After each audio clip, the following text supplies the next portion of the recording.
Uma família inteira em luto, devastada pela dor da perda causada pelo coronavírus. Estamos muito tristes, estamos muito abalados. A gente não podia fazer nada. É horrível. É um sentimento de revolta, de tristeza, de tudo.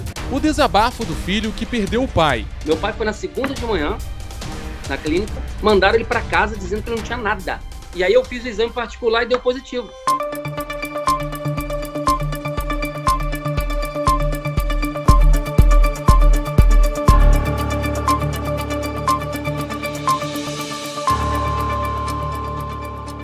Cíntia Rosa, 54 anos. Jefferson Barbosa, 25 anos. Tia e sobrinho moravam em Silva Jardim, no interior do Rio. Morreram na mesma semana, vítimas da Covid-19. Eles chegaram a ficar internados, mas não resistiram. Para mim, ela era mais que sogra, era uma segunda mãe, uma amiga, uma companheira, uma confidente. É uma pessoa que vai deixar muita saudade. A família conta que Cíntia era uma mulher alegre e de muita fé. Já havia vencido o tratamento de 3 cânceres e fazia acompanhamento médico periodicamente. Evangélica, ela estava sempre envolvida com as atividades da igreja em que frequentava.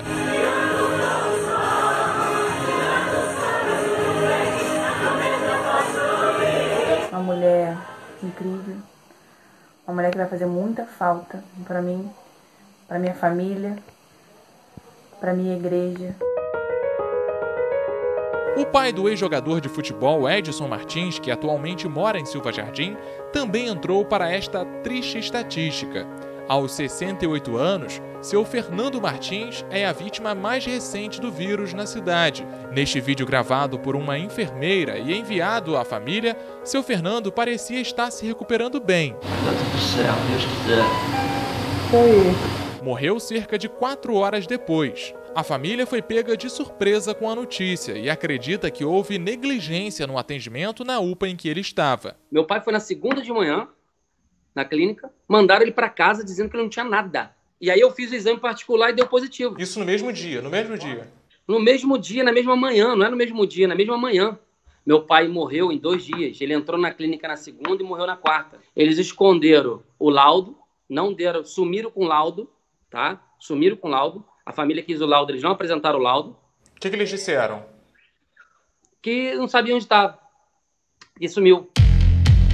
Edson acredita que o pai tenha contraído o vírus de uma pessoa da família que está com os sintomas da doença e que trabalha com a secretária de saúde do município, Josiane Ferreira, que também foi diagnosticada com a Covid-19. Edson faz ainda denúncias graves contra a secretária de saúde. Segundo ele, Josiane teria continuado trabalhando mesmo depois de já ter apresentado os sintomas do coronavírus. Ela estava com todos os sintomas e indo trabalhar com todos os sintomas de Covid. Se ela está na área de saúde, ela tem que saber os sintomas, quais são os sintomas do Covid. Se está te falando que você tiver febre, tiver dor de garganta, tiver dor no pulmão, dor no corpo, a chance de você estar com essa doença ela é enorme.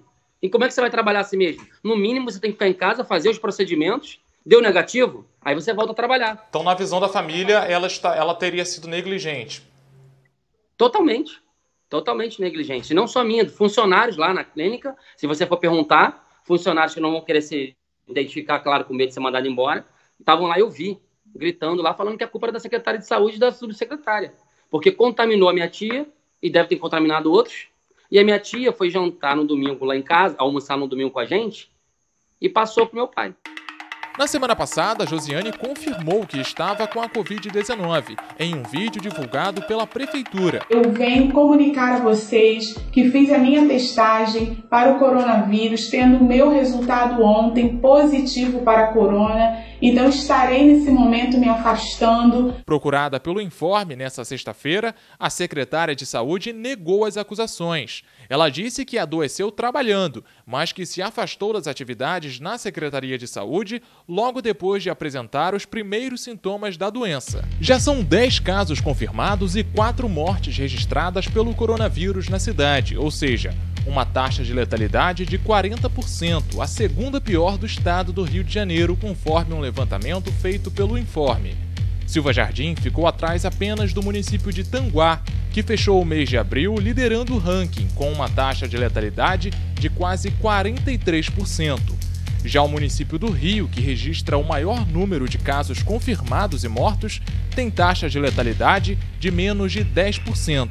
Dos 92 municípios pesquisados pelo informe, apenas as cidades de Porciúncula e Varriçai não divulgaram informações sobre os números de casos confirmados e mortes por coronavírus.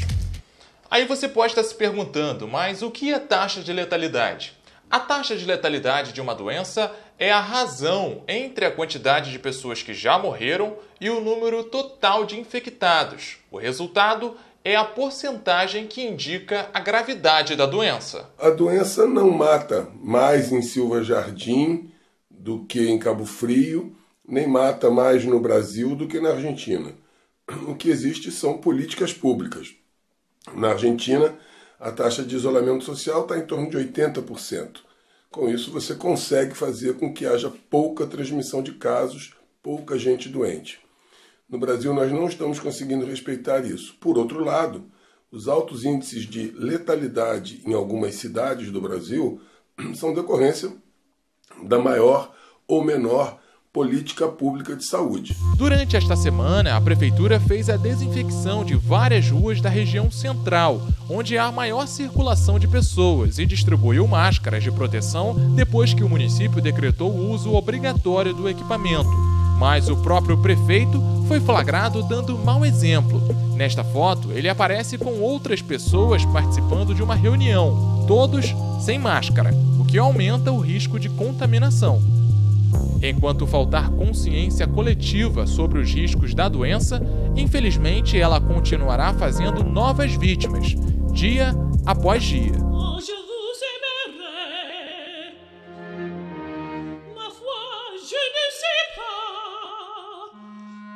Tu